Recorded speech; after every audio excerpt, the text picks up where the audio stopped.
Definitely high stakes world of global mining in 2025. Yeah, we've been digging through the August 2025 edition of Skillings Mining Review. And we've pulled out what we think are the most important nuggets, some really surprising facts, and the critical insights just for you. Our goal really is just to give you a true shortcut to being well-informed on what is, an absolutely foundational industry. Right. And when we look at mining today, the core question for this deep dive, I think, becomes, how is this industry, which is literally the bedrock of our modern life, how's it navigating this intense global demand, big geopolitical shifts, and frankly, unprecedented environmental scrutiny? It's a lot to juggle. It really is. Okay, let's unpack this. Let's do it. So Skillings kicks off with what it calls the global scramble for critical minerals. And wow, it really has become a geopolitical chess game. Absolutely. The big picture is, intense global competition. It's driven by electrification, EVs, right? The explosion of AI infrastructure, which needs tons of power and specific materials. And national security concerns, too, let's be honest. Definitely.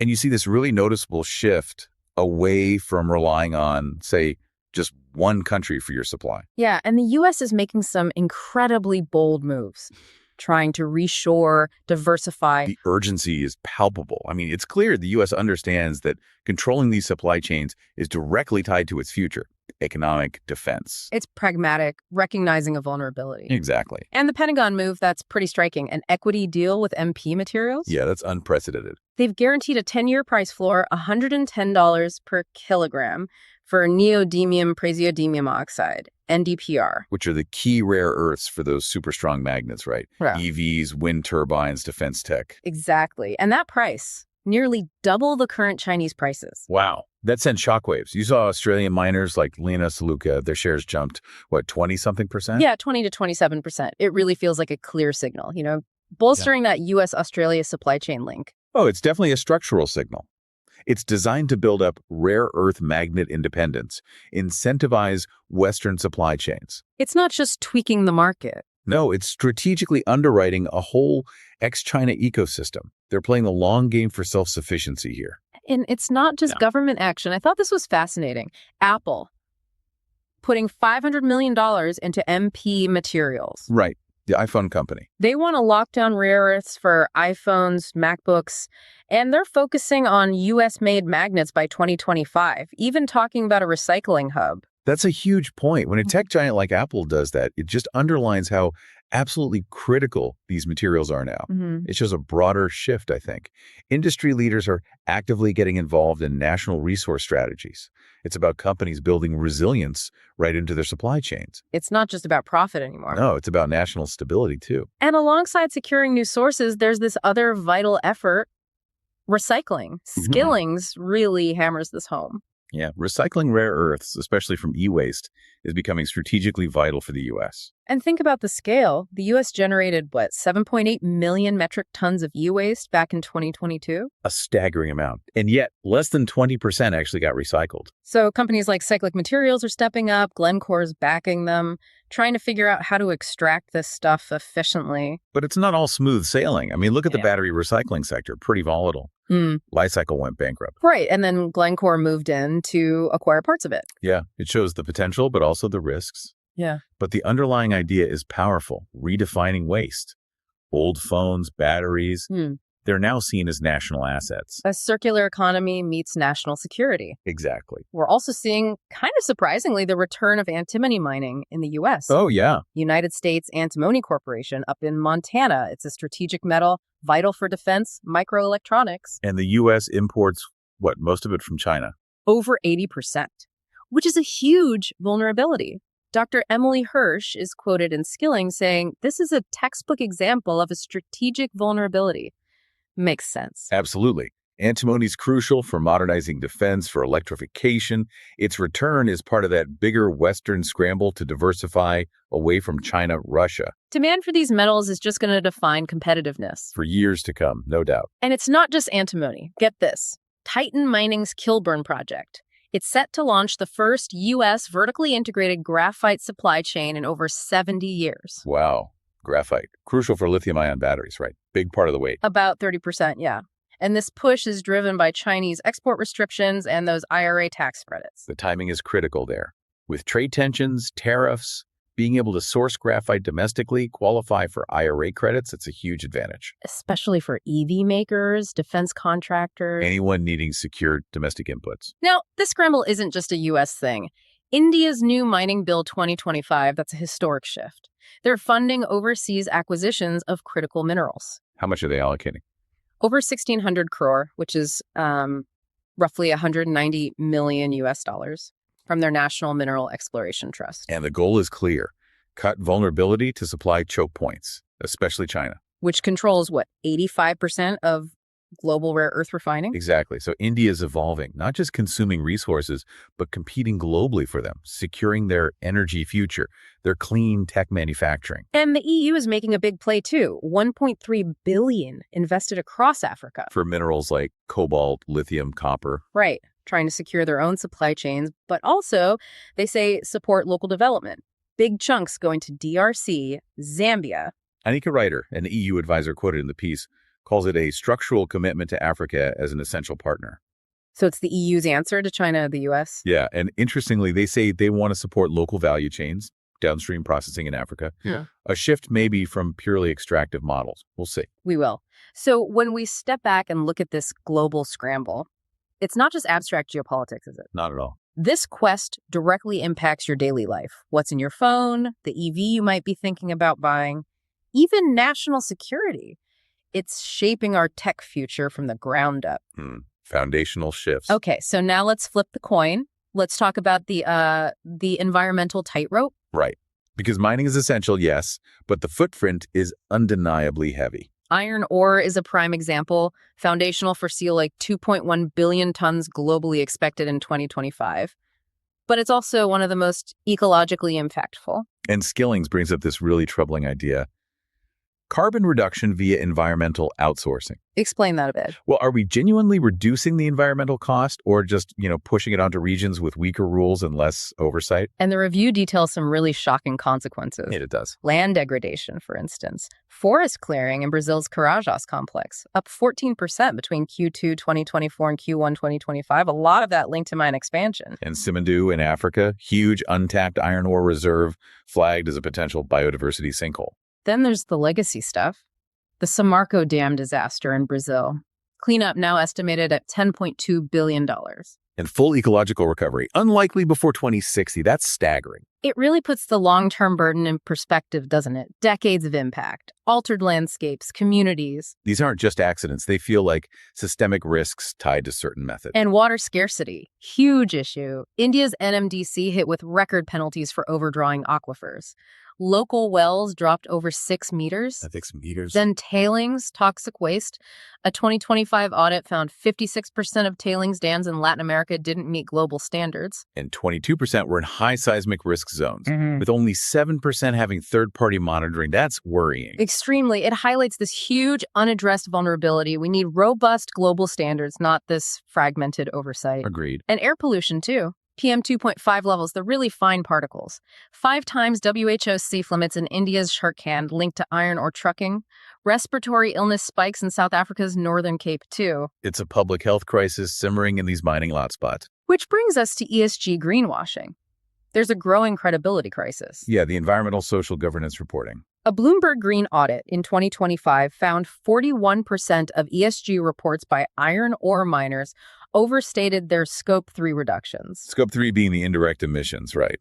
Often the biggest chunk of the footprint. Exactly. And 28% just omitted non-compliant subsidiaries altogether. So watchdogs are using this term ESG laundering, basically putting up a green front while maybe exploiting loopholes elsewhere. It points to this ESG north-south divide, doesn't it? Where standards and enforcement just vary wildly. And without global harmonization, the incentive for that environmental outsourcing, sadly, it remains. And it gets even darker. Skillings has this piece on illegal gold mining in the Amazon. Oh, yeah, the mercury connection. Exactly. A huge bust in Peru. 4 metric tons of mercury seized. It was trafficked from Mexico, apparently from cartel-linked mines. 4 tons. And that illicit mercury is used to produce, $8 billion in illegal gold? That's the estimate. And the human cost. Mercury levels in Peru's Madre de Dios region. More than 5 times the WHO safety thresholds. Devastating. It shows how unregulated mining fuels crime, causes catastrophic environmental damage, health problems, reaching communities far from the mines. And it highlights the demand for untraceable gold, the enforcement gaps. Yeah, grim stuff. But okay, there are emerging solutions. Accountability is growing on the tech side. Fortescue's Iron Bridge project, right? Using dry beneficiation. Yeah, cutting water use by 70%. That's processing ore without huge amounts of water. And AI-based drones are being used now for real-time dust monitoring. Those tech mitigations are crucial. And what's also fascinating is how geospatial AI tools like PlanetScope, Intelligence, they're tracking everything. Deforestation, dust trails, even the color of tailings ponds. And regulators are using this. European regulators, sovereign wealth funds, they're using these tools to screen for greenwashing. It's forcing transparency like never before. And there's talk of ESG premium pricing, like traceable iron ore contracts on exchanges. SGX, LME, where buyers might pay more for verifiably low impact ore. And on the flip side, litigation risk is rising. Climate lawsuits targeting producers, buyers, even hedge funds testing ESG short positions. Betting against firms with poor ecological records. So you wonder, right, will financial incentives, legal risks, will they be enough to really shift the industry? The pressure's definitely growing. Investors are looking harder at site-level data, not just glossy annual reports. The market is starting to demand what regulators maybe haven't fully enforced yet. It really highlights that tension, doesn't it, between what's reported and what's real, and how tech is kind of forcing the issue. Yeah, and it leads to that fundamental question. Can we actually have green tech if the mining process itself isn't fundamentally green? A big question. Okay, let's pivot now to the tech transformation, because mining is being completely rewired. It really is.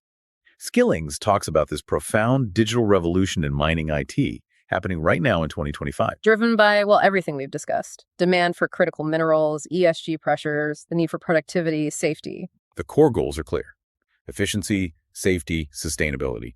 And it's all powered by huge investments in AI, automation, data integration, cloud tech. AI and machine learning seem huge. They're using it in exploration. Improving discovery rates by like 20, 30%. And predictive maintenance, too, catching failures before they happen. Weeks in advance, potentially. The estimate is over 60% of mining firms will have AI-driven systems for real-time operations by 2026. So AI is moving beyond just analyzing data. It's actually directing operations, optimizing every shovel, every truck, every process in the mill. It's becoming much more proactive. And automation, robotics, doubling productivity, reducing hazards. Autonomous trucks, drills, loaders are pretty standard now. Increasingly so. The global market for that equipment is projected to double, maybe $6.2 billion by 2026. And even underground, I saw something about robot as a sensor. Yeah, fleets of collaborative robots creating mobile sensor networks in dangerous areas. It's a game changer for safety and continuous operation down there, minimizing human risk, maximizing output. Fundamentally changing mining work. Absolutely. Then there's digital twins and remote operations. Explain digital twins again. They're basically virtual models of the actual mine. You can run simulations, optimize things in real time, test scenarios without messing up the real operation. And remote control centers are running mines from far away. Yeah, operating geographically dispersed mines from safe central hubs. And underneath it all, data and cloud integration. Tackling that challenge of getting different systems, geology, engineering to talk to each other. Interoperability. Right. And even big tech is getting involved. Microsoft, Amazon, Tesla. They're not just securing minerals, they're pushing for API-friendly frameworks, like universal data languages. So everything connects seamlessly. That's the goal. The future could be fully virtual operations, where controlling the digital twin is controlling the physical mine. So breaking down data silos, investing in cloud platforms. It's not just IT, it's strategic. A race to digitize the whole extraction process. Pretty much. And this is already boosting productivity. It's not just theory. Oh, yeah. The industry's shifting focus. Less, bigger pits, longer trains, more optimizing what you already have. Rio Tinto's Gudai-Darri mine is the example they use. Autonomous fleet, robotic drilling, AI scheduling. It's the benchmark.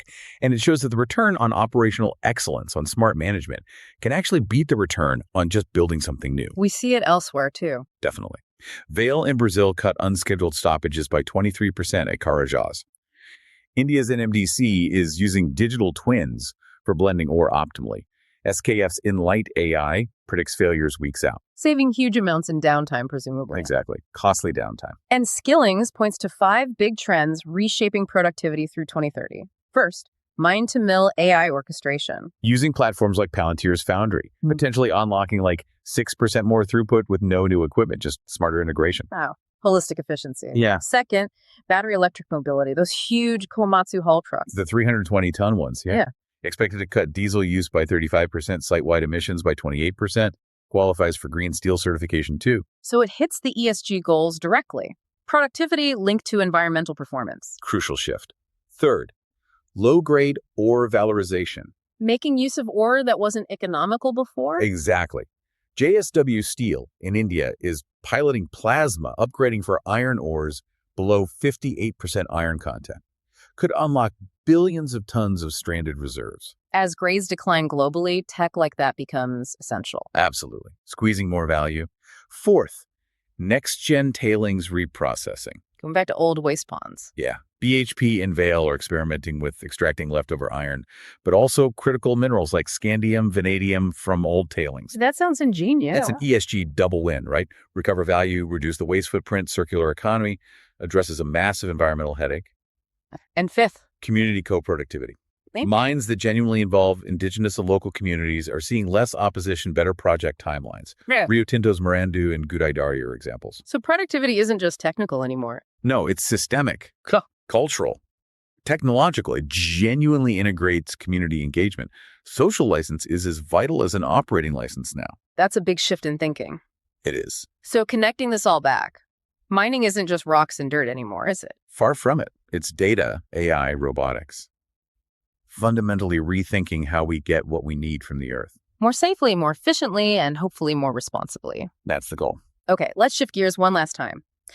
Let's look at the markets, regional spotlights, because Skillings shows it's a real patchwork out there. Different commodities, different fortunes. Yeah, definitely not uniform. Take copper in Latin America. Chile's facing declining ore grades below 1% now. Meaning they have to move way more rock, spend more, just to keep production levels up. Right. Meanwhile, Argentina's trying to lure producers back with tax breaks, currency exemptions, aiming for a big production increase by 2030. But still very reliant on Chinese buyers, right? Heavily. So you wonder, can Latin America stay dominant in copper without more diverse investment, more buyers? It's a challenge. Navigating those declining grades, using policy smartly, it's crucial for them. Then there's gold, completely reimagined. That rally has been historic, 32% surge since November. In this debate about reclassifying it as a critical mineral, driven by central banks. Yeah, 95% of central banks surveyed intend to raise their gold reserves in 2025. They're even repatriating bullion, bringing gold held overseas back home. The quote in Skillings nails it. Financial security is national security. It's not just about inflation or a safe haven anymore. Policymakers are rethinking gold's strategic role. Geopolitical uncertainty, diversification.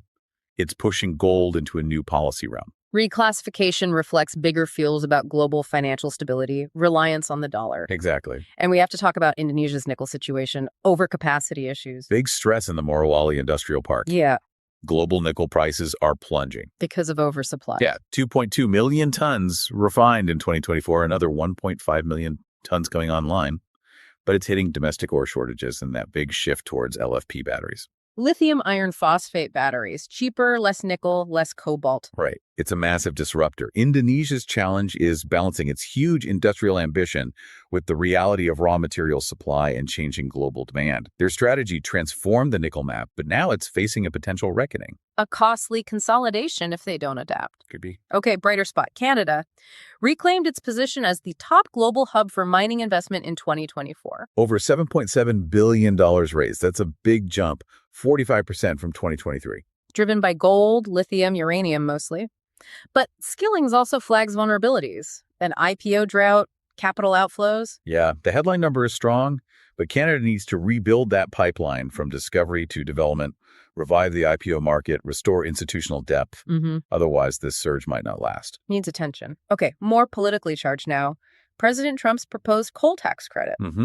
Could channel, $300 million to metallurgical coal producers? That's the figure. Potentially boosting exports, mainly to China. But critics are raising alarms about subsidizing dirty steel exports. It really highlights that tension, doesn't it? Economic support for coal versus climate goals.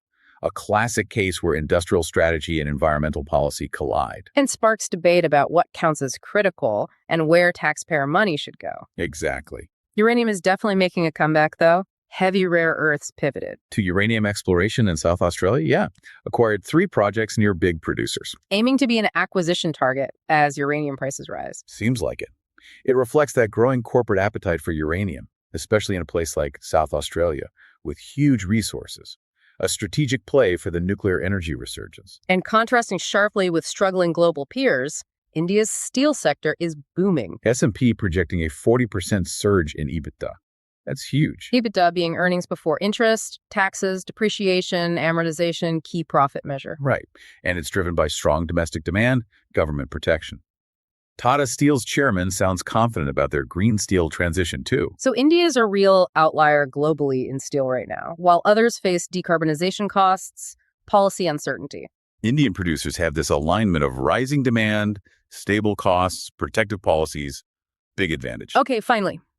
Deep sea mining. This is a big one. President Trump pushing for U.S.-led ventures to mine polymetallic nodules from the seabed.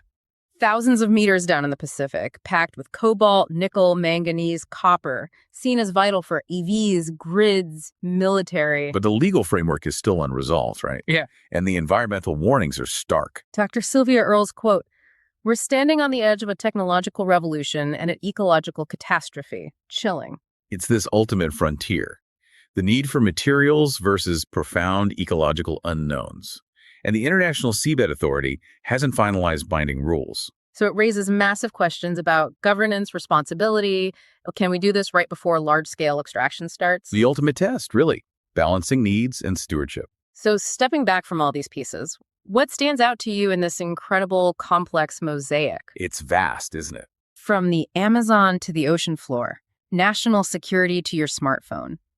The choices being made in mining right now will echo for decades. No question. So just to quickly recap what we've covered. We looked at that intense global race for critical minerals. Right, the geopolitical chess game. Yeah. Then the huge environmental challenges and that tightrope the industry is walking. And the technological innovations, trying to address some of that, transforming how things are done. AI, automation, reprocessing waste.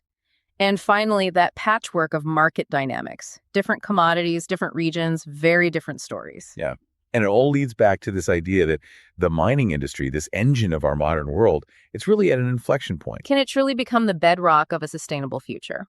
Or will chasing essential materials always come at too high an environmental cost?